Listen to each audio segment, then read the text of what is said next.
Well, it was awesome to be able to be there in person and to experience just the energy that was going on in the stadium from really our fans and also Texas. So it was a great night for Joe, LSU, and our family. Coach Jimmy Burrow joining you just like he does every Tuesday morning. You see your son go through those, but you know the emotional swings of a football game, and those had a ton, especially for the quarterback. An early interception, the way he rebounded to finish that game. What did you think of the overall performance from LSU's quarterback on Saturday night? Well, I've seen him play well, but under those circumstances, with the pressure, the crowd noise, and knowing that the offense really had to have a great night, it's certainly the best I've ever seen from him. He did very similar, I guess, in the state championship game back when he was a senior here in the state of Ohio. So it was very similar to that, going back and forth. We came out in on the wrong end of that one, but that last play and the drive by their offense, LSU's offense, was really unbelievable. So it was awesome. He's completed 20 passes in 5 straight games. To me, he's the most accurate quarterback in college football right now. What do you think is his biggest strength of his skill set? Well, I think you're right. It is his accuracy. I know there are times people that I've read say, well, he, especially that first game, he threw so many check downs, and can they get the ball downfield and get explosive plays? I think LSU's offense kind of proved they can do that. But he's always been accurate. It's certainly a trait that you want all the quarterbacks to have. But when he's on point and when the offense is clicking and he gets the tempo, then his accuracy tends to really pick up also, and that's a good thing, especially in games where you need that, like against Texas. Yeah, and Jimmy, it's pretty wild right now. I don't know if you looked at how the numbers stack up against the rest of the quarterbacks in the country, but he leads the SEC in every major passing category. He leads the country in touchdowns. He is second in the country in QB rating, only to Jalen Hurts, who has not been asked to do as much as Joe has to this point. Like, what does it feel like real life when you wake up this morning and your son is legitimately a top 5 quarterback in the entirety of college football?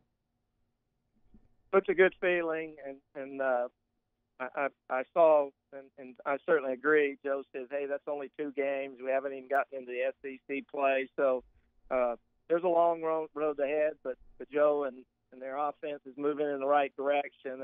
I think it's a credit that he's ranked like that to really the whole team. Yeah. The offense, the offensive line, and the coaches, Coach Ogeron. I mean, it's not just Joe, and he knows that, and we know that. And but for those guys to be ranked individually and as a team is really a credit to the whole group of coaches. Also, offensive line, came out with a great performance. I mean, those weren't just simple blitzes. Looking at it from a defensive standpoint, Texas wasn't just throwing one guy at a time and from the same direction. They were mixing it up and sending a lot of different looks at Joe and the offensive line and the running back and blitzes. I know Lloyd Christianberry and Joe have a lot to do with setting the protection, and that's a big part of it. And the more comfortable they got with doing that during the course of the game, then the better you saw them be able to perform. Yeah, we're talking to Jimmy Burrow, Joe Burrow's father, here on Off the Bench, 104.5, 100.3, 94.7 ESPN, a longtime football mind himself. And so you mentioned the blitzes that they were throwing at Joe. It was very impressive how quickly, especially in this new up-tempo offense, right, where LSU is pushing the pace constantly. You don't have a ton of time to ID those defenses. How has he gotten to the point in his career where even when they're snapping the ball with 20 seconds left on the clock, he's still able to have the guys in their right spots? Well, I think you may have heard Coach O say this before and Joe, but that's the offense he ran really for 3 years at high school. And yeah, it's a different level, certainly, but it's the same tempo. It's the same looking to the sideline, the same shotgun. You know, I've even seen some of the same plays that they were running at Athens High School. So that's a great thing, and you can either beat the blitz with maximum protection, and that limits how many receivers are downfield, or you can either limit the blitzes and get something done against blitzes with getting 5 out and throwing the ball quick, and that seems to be LSU's philosophy at this point, and Joe does that well.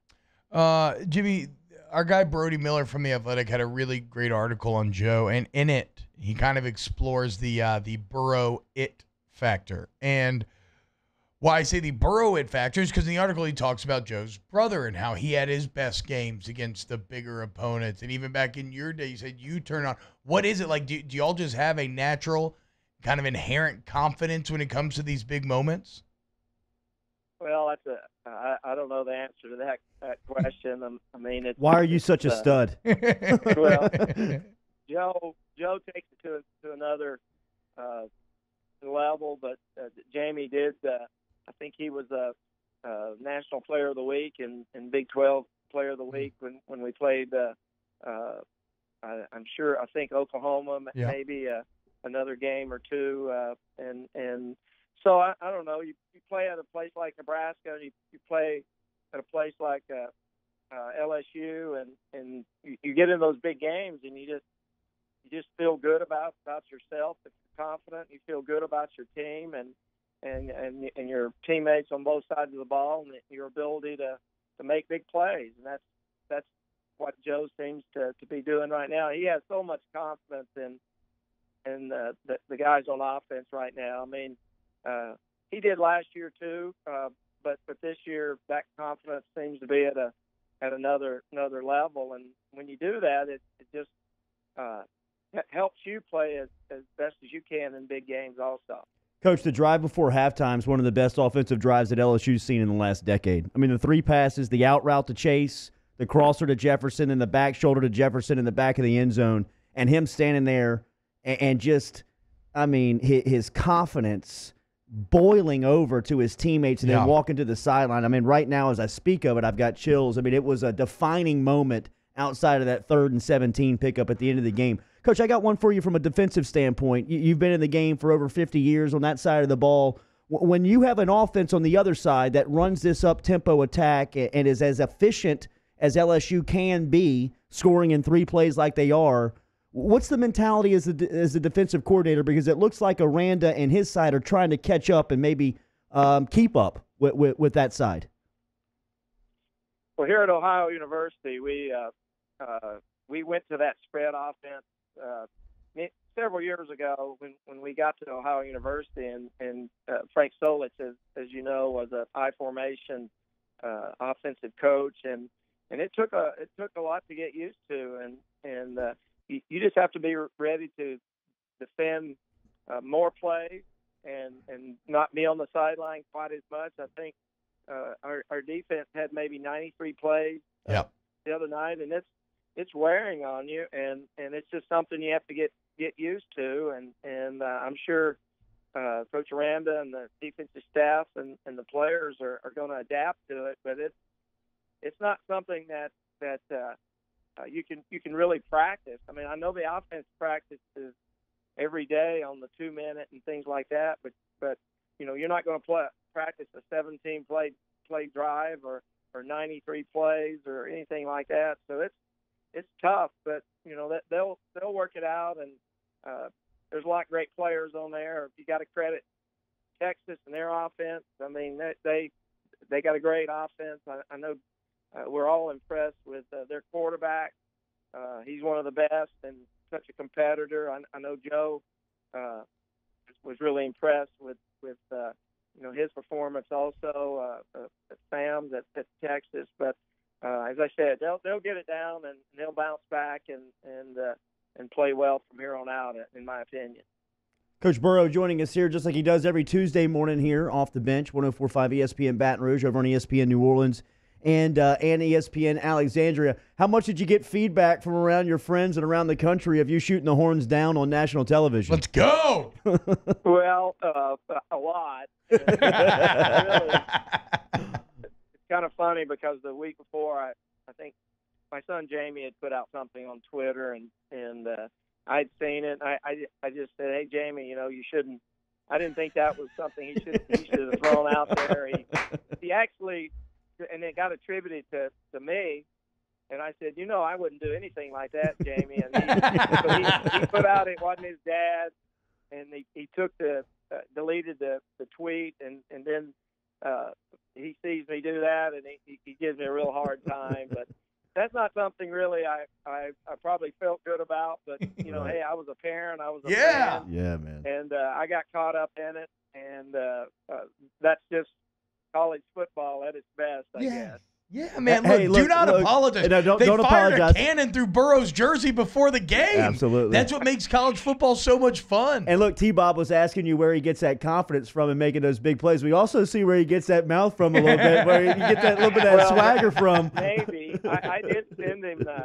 I did send him that little clip of those guys shooting the cannon at his jersey before. Yeah. He doesn't ever respond to any of my messages on game day, or usually for a day or two before the game, and he didn't. But I forgot to ask him, did he see that when I sent it to him? But again, it's just all the excitement that in the pregame and the build up. I mean, it's like you said, it's really what college football is all about. Yes. I've really never experienced it as a fan, and now as a parent watching Joe and as a fan, I got to be careful. The cameras are rolling, right? I mean, that's what I was gonna say. You're on TV all the time Coach, now, Jimmy. Coach, they come to constantly. you almost after every play to see your reaction.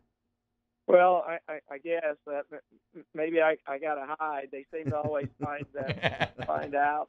They actually wanted to put a microphone on me during the game, and I just said no.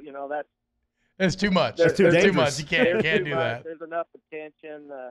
I don't really want to draw away from other people, other parents, other fans around, and so I kind of vetoed that. But I think it's all in good spirit to have fun. But I'm not going to be throwing a horns down signal against every team. That's for sure. It was a great environment. It was a great day for college football. A great game, and then I thought afterwards, Coach, a great display of sportsmanship of Ehlinger and Burrow, your son, right there at midfield, exchanging hugs and respect for one another, and then the Herman embrace with Joe after the game, and we learned a lot more about that relationship last week. It was a lot deeper than even we knew in dating back to his recruitment. So it was cool to see all those dynamics play out and then the game play out like that. Yeah, we do have a lot of respect for Coach Herman. The relationship played out after the game like it really is, and he's a class guy. He did do a lot for Joe to get him at Ohio State. He's the primary reason. We became friends as a family with Coach Herman and his family for that matter, and it's a relationship that will go on after Joe is done playing, and you never know when they might hook up again one of these days, and then Ehlinger was unbelievable, and everybody on the LSU's team, I think, saw that, respects that, and Joe certainly appreciated being a part of that game, and we were really glad to see that happening at the end of the game. Coach, always good to catch up with you. Thank you for the time.